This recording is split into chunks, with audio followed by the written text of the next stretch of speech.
Hello again, I'm Chauffeur and welcome to another video. And this one's going to be something video game related, but it's going to be a sort of old tech video. Now, I actually did one of these a while ago about the Video Now, which was a little interesting gadget made back in the early 2000s, which it was made for children that allowed them to watch their programs and stuff on like a small little CD. And I actually got a comment recently, a few days ago, by a YouTuber called Channel, and he liked the video that much. He asked me, he says, would you ever, have you got any other like old tech and stuff that you want to do a video on? And I said to him, there are a few things I want to do, and this one is going to be about an interesting handheld that I've actually been playing the past few years, and that is Sega Game Gear, or the Sega Game Gear. Which, if you don't know what this is, basically this is a handheld made by Sega back in the 1990s to compete against the Game Boy. Now, this isn't going to be a review or anything, but it's just going to be about my thoughts about the machine. I think the handheld itself looks really nice. You've got the the D-pad there. You've got the the 1 and 2 buttons there, and you've got a start button there. Just show you there. On the top of it, you have different things to do. I'll just stand up. You got a power button there, the little red thing. You got a little power, part there. So if you don't use batteries, you can plug it in. You have a headphone jack there, an extension port, which is to play multiplayer. They're similar to the Game Boy one, but obviously this is for the Game Gear. And you got the volume there, the little dial, and as well as the cartridge slot there. If you can see, the games go in there, so they do. And on that side you have the brightness. There's a little dial there, you might see. That's just to put the brightness up and be able, the contrast and stuff. And yeah, like I said, an interesting little handheld. The one thing that made this good back in the day for people, even though I wasn't there, is that you could actually is that the handheld is in colour. Now, the Atari Lynx also did this, but this is what made the Sega Game Gear a lot more interesting, because there was a lot of great games on this handheld, and you could play them in colour, whereas the Game Boy wasn't in colour. You know what I mean? On the back of it, you've got ports for the batteries there, which took 6. Yeah, 6 batteries. For the time I've tried it, it feels really, really comfy. Definitely feels like a really good handheld, like chunky but nice. Yeah, that's the thing about it. Got a few games for it as well. I haven't really got a lot of games, so I've actually got 6. My mistake, 5. So I've got Aerial Assault, Columns, which is similar to Tetris. The main mascot, Sonic the Hedgehog. The Unlucky Dime Gera with Donald Duck, some Donald Duck game, and Sonic 2. Now, I think the cartridges of them look really, really nice. Different, but I think they look really, really cool. Really, really nice. And there was another thing that was released, which I think is pretty cool, an add-on released for this handheld, which is this. And basically what this is, it's called this one's called the Gear Master. Basically what it was, and there's several of these, it's basically an add-on which allows you to play Master System games on the Game Gear. So you just plugged it in there. So let's say you got the handheld, you got this, you just plug it in there, and you got that. Now, it might look a bit funky, but I've actually had this for a while, for a few years, and it's actually really, really comfy. Obviously, you got less space to, at the back, but it's actually really, really comfy. And it gives you a good, a new library of games to play on this, you know what I mean? Which is pretty cool. But the thing that was interesting with this is that the Game Gear is basically a portable master system. It uses the same hardware in there, you know what I mean? And you could say, well, the Sega Nomad is the same thing, because the Nomad was a portable Mega Drive, which is, you know, pretty cool. But I just want to share my thoughts about the Sega Game Gear handheld.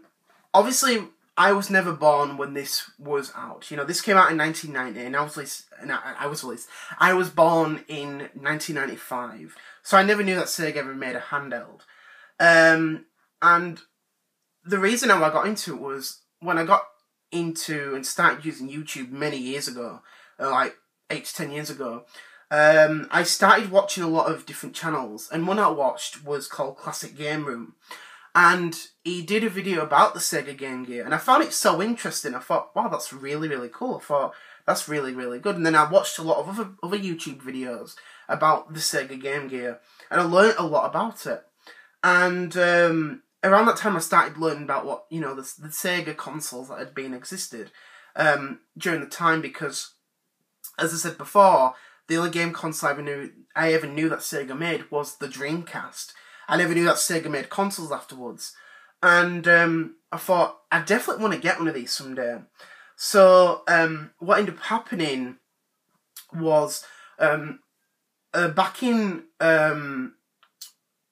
late October, I was actually looking on eBay for Sega Game Gears. And one thing with the Game Gears you got to be careful is the capacitors on there. And once they become faulty, it becomes really difficult to actually use that screen. The components in the Game Gear can actually wear over time. And basically, after that, it can actually become basically useless. You've either got to get new parts of the handheld, or people just get a new unit 'cause it's a lot cheaper. I don't believe in a throwaway society, but that's the problem with a lot of the old stuff, you know what I mean? Is you got to be careful with this sort of stuff.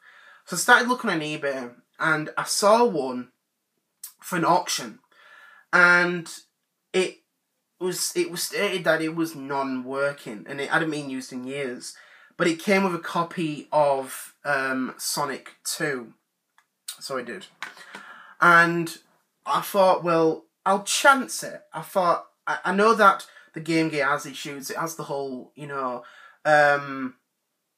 capacities issue, and I know that it has problems, you know what I mean? You've got a real, it's kind of a finicky machine, but it's still a good, you know, amount of games on the handheld. So I chanced it, and I won the auction, which was pretty cool, and I spent like £14-15 on it, you know. Sorry, no, it was £13, £13.50 I spent on it, which was a good price, even though I was still in that questionable mode. And yeah, as I said, this is like nearly 3 years ago. So I got home, and obviously my stepdad got it in because he was at home at the time. And what ended up happening was, I remember that day, it was really, really rainy. I'd been spending time with my family, my mum and stuff. So we got home, and I literally, once I got my coat off and my trainers off, I literally, you know, ran up to the bedroom, my bedroom, and opened the Game Gear. I was like, oh my god, you know what I mean? It's so cool because I never owned one.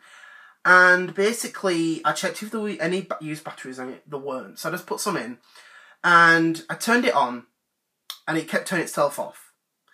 And it kept doing that constantly, and I thought, okay, there must be some problem here. You know what I mean? And kept doing it. It just didn't work, and I thought, ugh. So after I had dinner, I went back up, and I thought, well, what I'll do is I'll play it, but I'll hold the power button. I'll hold the power button to see if it fully, you know, plays a lot longer. So I did that, and it played for like 10 to 15 minutes, and then it turned itself off. I'm like, wow, that's a lot better. And then after a while, it played more. It played longer and longer, where to the point I didn't even have to hold the hold button. So I turned it off, turned it back on, played the game, and it was fine. You know what I mean? I was absolutely shocked. I was like laughing I was like laughing so much in disbelief, like, wow, flipping heck, that's great. And like nothing wrong with it. It still works after 3 years since I owned it. And I was really, really shocked, and I was kind of rubbing into the fact that, I got a Game Gear for really cheap that worked. And a friend of mine said to me, make sure you don't break it, Dominic, which I didn't. And then I got out of that mentality, you know what I mean? But I was so shocked to get a Game Gear at that price, because Game Gears are really expensive, you know what I mean? They're not expensive, but they're not that cheap, if you know what I mean. They go for like 50 to 60, as I've seen, even, sometimes 70. And that's the thing about it. Have I played any Game Gear games after that? Well, there actually are some on the 3DS. Now, the thing with the Game Gear was it had a sort of strange rebirth, if you want to say that. Now, the handheld was discontinued in 1997, and a company in America called Majesco actually got the license to re-release the Game Gear in 2000. And, they started re-releasing a lot of those games, and games that were new to the handheld. There were a lot of differences to it. Obviously the backlight was a lot better, you know what I mean? You didn't have any issues with them. I've never really gone past those because, again, they were only released in America. And that only lasted for like a year or two, as I've heard. But then, in 2012, the Game Gear got another rebirth on the 3DS via the Virtual Console. And I've played the games that are on the Game... I've played the Game Gear games that are on the 3DS Virtual Console, and they are pretty cool. Like I said, there's 16 of them, and some of them are actually good. You've got your Sonics, you've got Shining Force, you've got like certain RPGs on there. They are really, really good.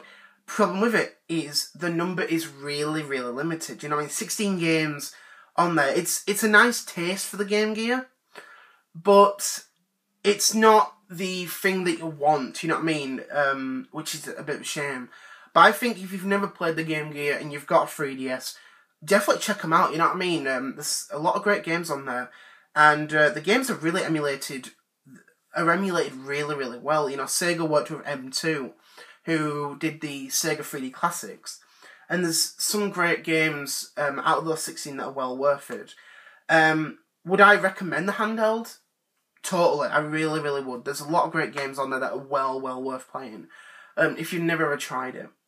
So, yeah, that's the thing about it.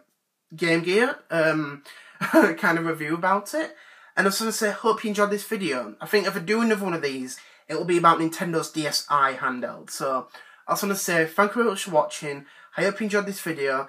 And if you tried any Game Gear games, I'd love to hear what your thoughts about that are. So, I just want to say, thank you very much for watching, and I'll see you all later. Bye!